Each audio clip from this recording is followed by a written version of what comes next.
Welcome home. I'm Dr. Thema, a minister, licensed psychologist, and sacred artist, and this is Homecoming, a podcast to facilitate your journey home to yourself. While I will provide weekly inspiration and mental health tips, this podcast is not a substitute for therapy. I'm so excited you're on the journey. If you want to request specific topics or share your progress, email me at homecomingpodcast@gmail.com. Also, after you listen, be sure to like, subscribe, and share. Let's begin. Well, I am excited that you all are joining us for another episode of the Homecoming Podcast. And today is one of those rare moments that I have a treat for you all. I'm excited to introduce you to who I am calling my new kindred spirit, Justin Michael Williams, who is the author of Stay Woke, a meditation guide for the rest of us. And I want to tell you a bit about Justin and encourage you to follow him on Instagram and Twitter. He is an author, a speaker, and top 20 recording artist. He uses music and meditation to wake up the world. By working on the intersection of music, mindfulness, and social justice, Justin has become a pioneering millennial voice for the new healing movement. We were recently on a panel together, and as soon as I heard him speak, I first of all knew I needed to get the book. So you all get the book, Stay Woke. And then I knew I needed to have him on the podcast. And then I was blessed a couple weeks ago to be on his podcast. So we are sharing communities and on this journey together. Welcome, Justin. Thank you, Dr. Thema. It's such an honor to be here. And the sharing community, I mean, you were such, for people who ain't listened to her episode on my podcast, please listen because she dropped all the gems and it was such a blessing. Oh, thank you. So this issue of mindfulness and meditation, I do have to say the endorsements on the back of the book, that one of them is from Jon Kabat-Zinn, the founder of mindfulness-based stress reduction.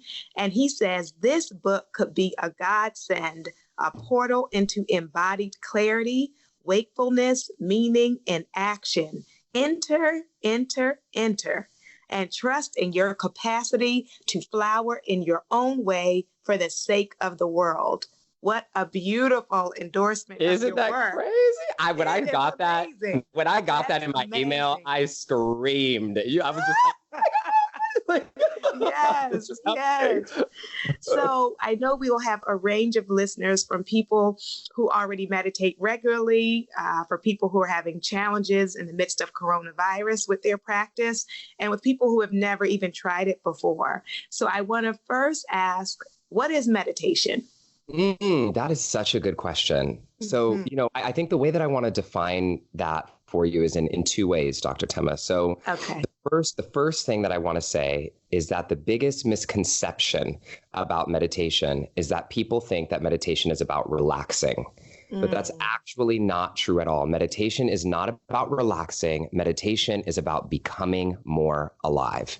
Becoming more connected to your passions, more connected to your emotions, more connected to your feelings, more connected to your essential nature and your authentic truth, so that we can live and act from there. And that's how we use the practice to get out of toxic cycles, to step into our purpose, to step into our dharmas, to step into our calling or our gift. Every religion or tradition around the world has words for this, which is how it's so important. And, the other way that I like to define it in a very practical way for people, because one thing that I always hear people say is, oh, well, I don't really meditate, but like I meditate when I write, or I meditate when I bike, or I meditate when I dance, and I meditate when I sing.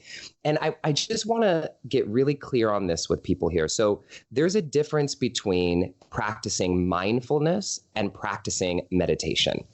And this is not to knock anything anyone's doing. Nothing is wrong with what you're doing, but I just want to be clear about the importance of this distinction, because practicing mindfulness is the art of practicing awareness and attention while doing something.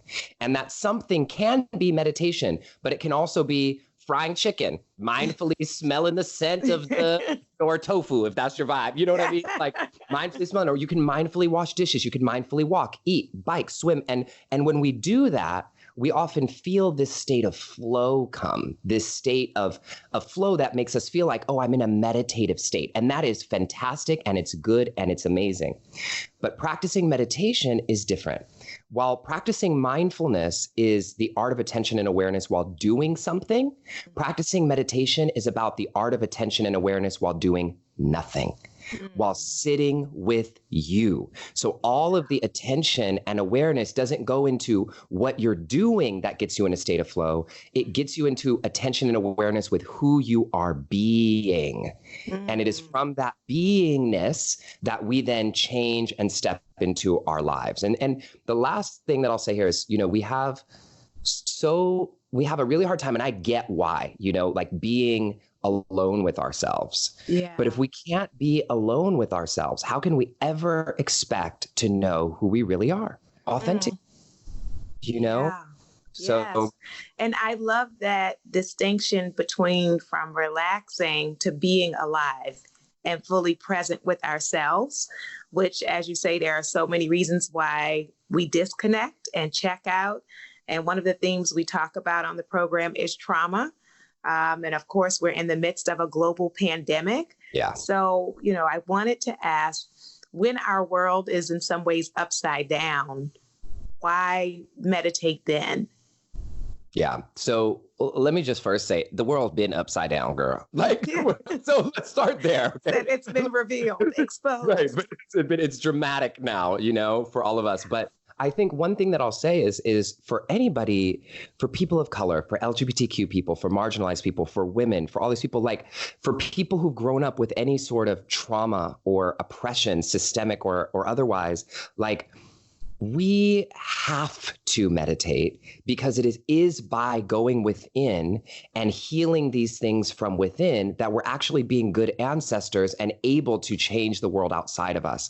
I think, we all have these experiences in our lives where we try to change the outside world, hoping that it will heal something within.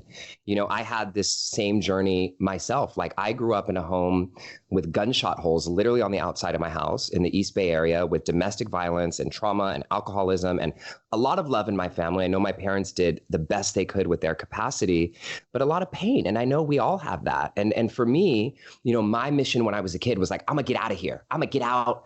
I'm gonna make better for my life. I'm gonna make better for my family. And I became this overachiever. And I ended up checking every box. I checked every box, graduated with this full ride scholarship to go to UCLA, came out of the closet when I got to college. Now I had extra money. I was buying designer jeans with my scholarship money, like doing all these things. And my life had looked like on the outside what I thought it was supposed to be. And then I realized in this moment, and this is what brought me into meditation, is I was like, everything in my life looks exactly how I always dreamed it would look as a kid. And I'm still miserable. What the hell do I do now? And so that's why we have to go within, because we're not going to change.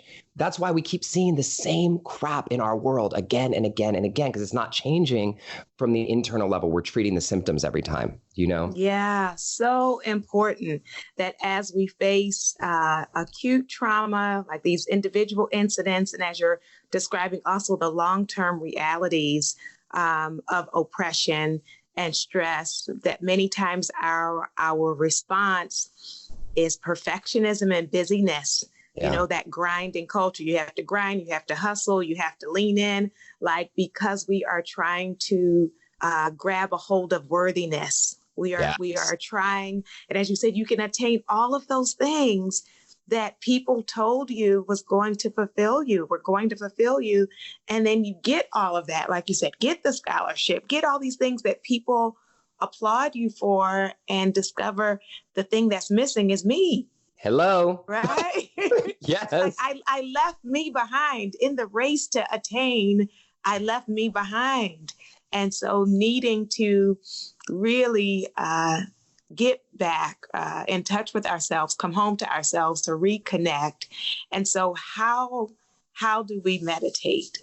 Yes. Okay. And one thing that I feel really called to add that Spirit is moving me to say, Dr. Thema, is like, we're seeing this show up and play out big time in this pandemic, where like we're seeing this this paradox happen where people are like, take this time to rest and pause and whatever. And then it's like, no, you got to use this time to make sure you're writing your book, you're writing your script, you're getting all done, you're working out, you're going to come out of here stronger with like, and like, it's just like, right. But I think the beauty of it, and with the practice of meditation and everything else, is we gain the capacity to hold both. And that's where the real power is. It's like, I can rest and I can get shit done. I can be active and I can also take deep care for myself. And it's, I was recently talking with an amazing somebody who I work with named Dr. King. And she had said this thing, she called it the paradox of resilience. And it was really fascinating because she said, like, real resilience is going through pain, but being able to still hold joy, going through trauma, being able to still dance and hold excitement, and like not have your excitement and your joy and your happiness be completely muted and blown out by the negative things that happen in your life. Like, that is the paradox of resilience. And one of the things that is super important about meditation, which is why I say it's not about relaxing, is when you sit down and get quiet to meditate, it's like being in your house and you turn everything off and it's super silent, and all of a sudden you hear the refrigerator buzzing in the background, and like the fridge been buzzing in the background the whole time, but you just didn't hear it because it was so noisy. And now you're sitting there like, why is my fridge so loud? And that's what happens when we sit to meditate. The things in the background of our lives that have been pushed down and stuffed away, just for good reason, like just so we could function, are going to come up to the surface. And they're not coming up to take you down. They're coming up so that they can have awareness, so that you can heal them, take another action. Sometimes it's not just meditation that you need. Sometimes if a trauma or a memory or something keeps coming up, it's like, this is coming up not to haunt you, but to show you, hey, maybe you need to go to therapy to work on that. Maybe you need to take another action, So, when we get into the how do we meditate, I mean, that's a big question. How would you like me to answer that? So you can give one example, because I know there are multiple ways, because then I'm going to ask some of the specific strategies that you cover in the anxiety chapter. Perfect. Okay. So here's a really easy, simple strategy that I love for the technique in my book that I call freedom meditation. And one of the things that I love about this practice, and there are many styles, but this practice that seems to work for everybody, is we oftentimes rely on external sources to tell us what we need to be happy and fulfilled. And this happens in so many ways in our lives. We've already talked about some of them, like in achieving in school and work, but even in our meditation practices, sometimes we go to an app and say, what mantra do I need so that I'll feel better? Or we go to anything, a class, whatever. And there's nothing wrong with that. But I also want you to know that you have the agency and the power within you to know what you need to heal. And people always say you have the answers within, but nobody ever tells us how to get within, and so we're constantly without to try to figure out how to get within. So the practice that I'll share is very, very simple. You can just close your eyes for a quick moment. This is like a quickie of something that's in the book. Place your hands over your heart. This releases oxytocin into the body. And just ask yourself a simple question. What energy do I need to cultivate in my life right now to become the person that I know I'm capable of becoming? I'm going to ask that again. And just trust the first answer that comes up for you, because it'll be different for everybody. What energy do I need to cultivate in my life right now to become closer to being the person that I know I'm capable of becoming? And you'll have a word or phrase or something come up for you that's an energy that you need to cultivate in your own life. And Dr. Thema, can I ask you if you had a word come up for you? Yes, my word was love, came immediately. Perfect. People will have many words. I've had people say Beyonce. I've had anything works. It doesn't have to be a spiritual word. It could be any word.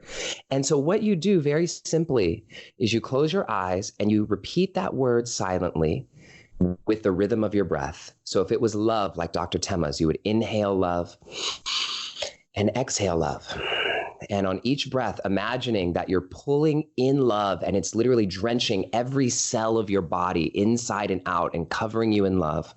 And on the exhale, you're sending love out into the world. Because what? Of course, what you give out, Newton's law, right? What you give out is what you're going to get back. Right. And so we just circulate that energy around us and around us for 3 minutes, 5 minutes. And that's an easy practice that you can drop into at any moment. What do I need now? Yeah. And circulate through your body.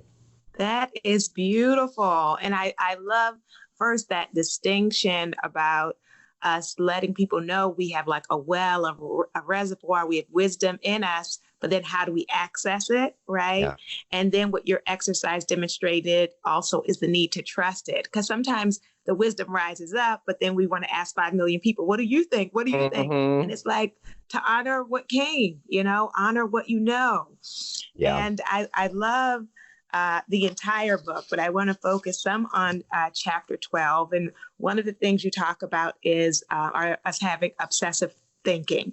And I think especially with the virus, we, because of the unknown, we are picturing and imagining different outcomes and obsessing about our daily routine or time, the notion of time.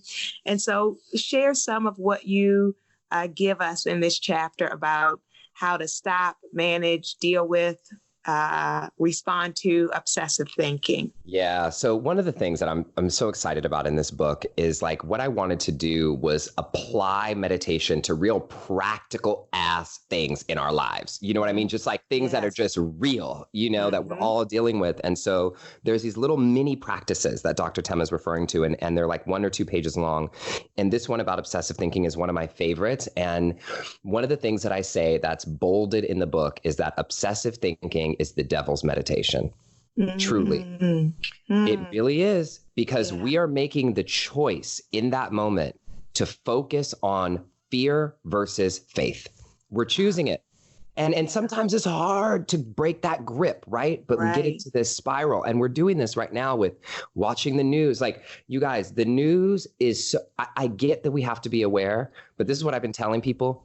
No matter what they say, no matter what the death toll is, no matter how long they extend this thing, no matter what worry or projections they give us, all you can do is stay home and wash your hands.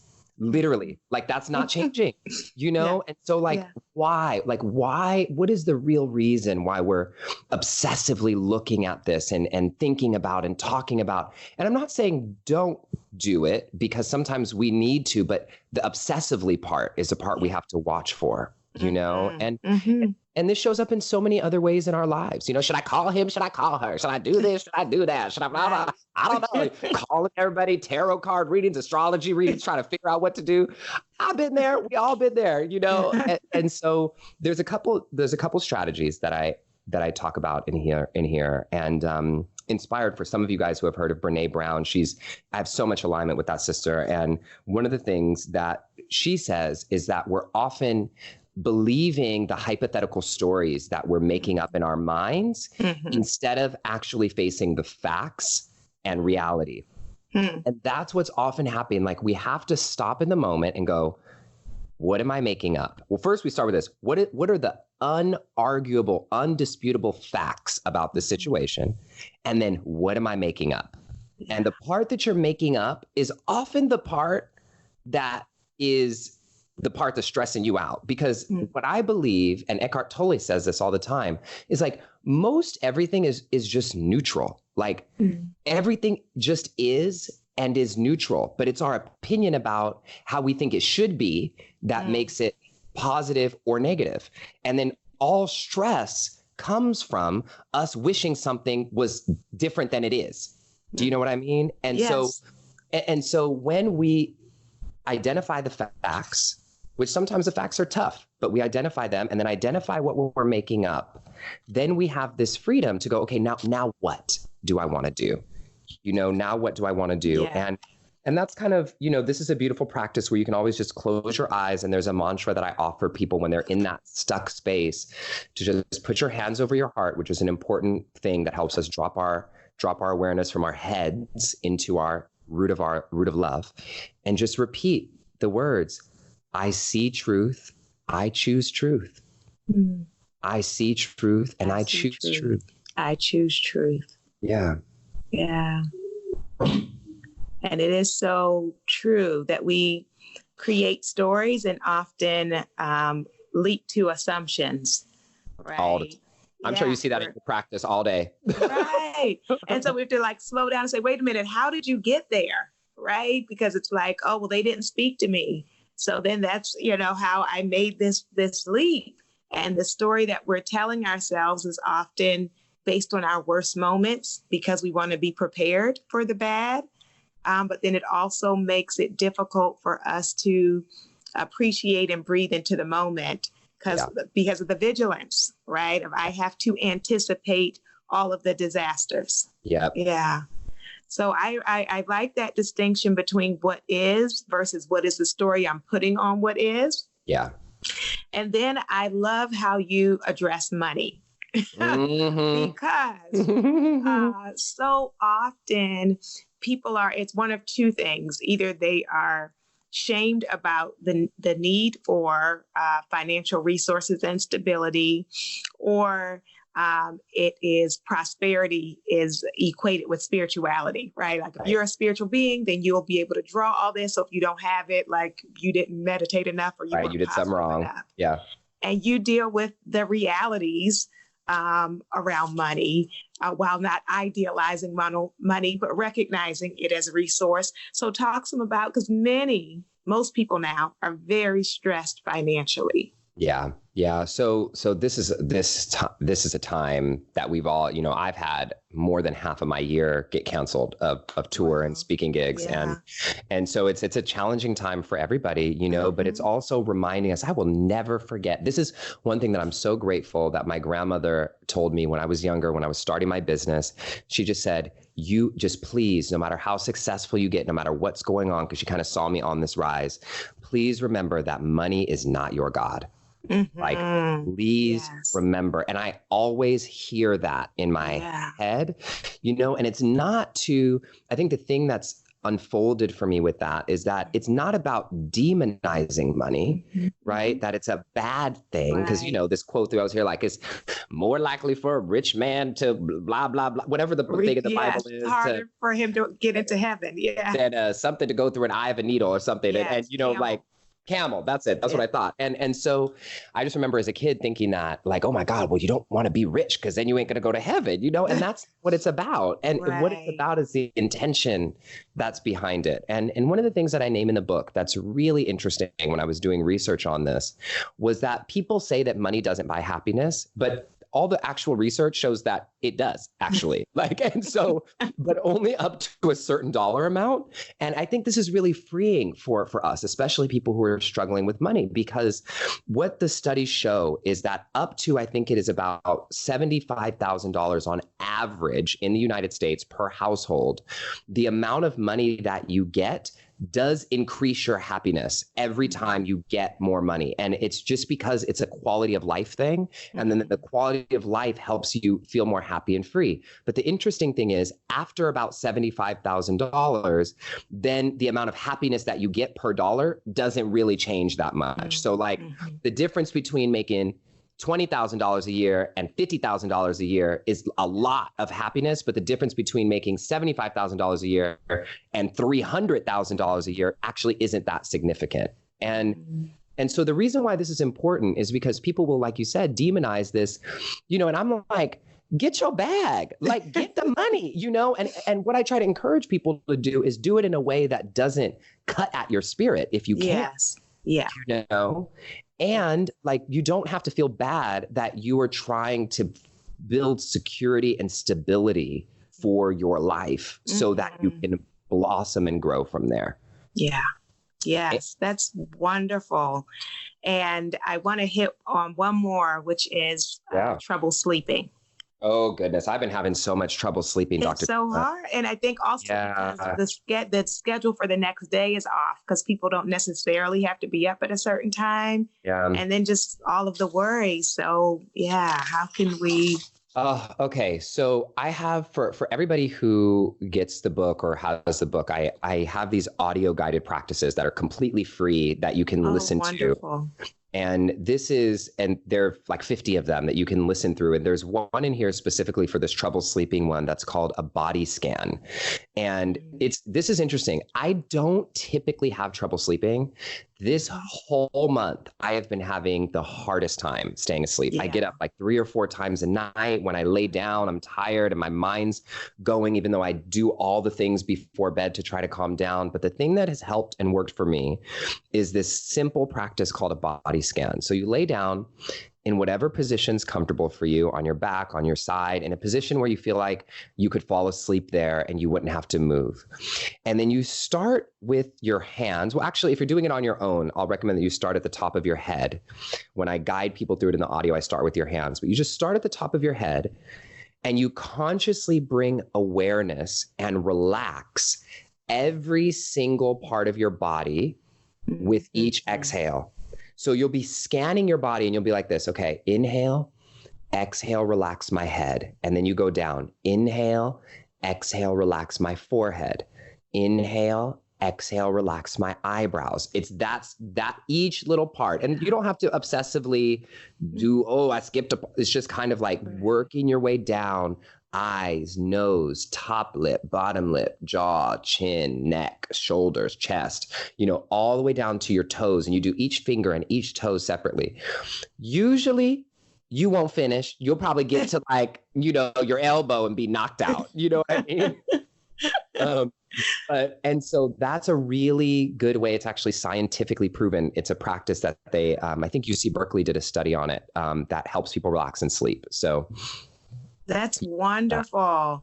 And, in order to do that scan, people need to lay down because I think sometimes that people can't sleep. So then they get up and turn on the TV and go make a snack, and, so then we're intensifying our alertness versus allowing our bodies to release. Well, there's this actually, I'm actually looking up to make sure I say the title of the book the right way. So there is a book that I read, called Why We Sleep by Matthew Walker that has changed my whole life perception on sleep. And a couple of real practical things that I don't include in the book, but that I actually use and that are science-based is number one, first and foremost, you have to get off the screen an hour before bed. Like that is proven to affect your sleep and your ability to fall asleep dramatically. And so an hour before bed, what I've been doing during this quarantine is like taking myself on a little date everlike night. Like what would I do if I was trying to like romance myself? Because I'm quarantined all alone. Okay. Right. Here, literally all by myself. And so I'll like light candles and meditate or read a book or, listen to music. I listened to Mariah Carey's whole Emancipation of Mimi album the other night and but not doing anything else, just laying there and listening and singing and then go to sleep. And the second thing is, and this is counterintuitive, if you can't sleep and you're in bed and you're tossing and turning and tossing and turning, you can't sleep, the best thing to do is actually get up and get out of bed. If you're not sleeping, If you're not sleeping, is to get up, get out of bed and do something that's not on a screen. Okay. And then it'll usually kind of get your body into a different state so that you don't train yourself to be restless in bed. So that's kind of those are 2 little tips that I use. Yes. Very good. So if you're laying, to do the body scan. If you're getting up, not going to your devices. Yes.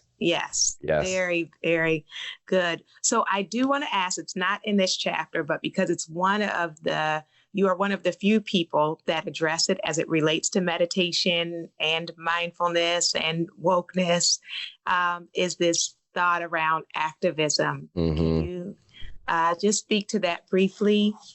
Yeah. So, one of the big things that I think, that I know is that across every tradition of meditation, every single tradition, one thing we can all agree upon is that meditation is about awareness.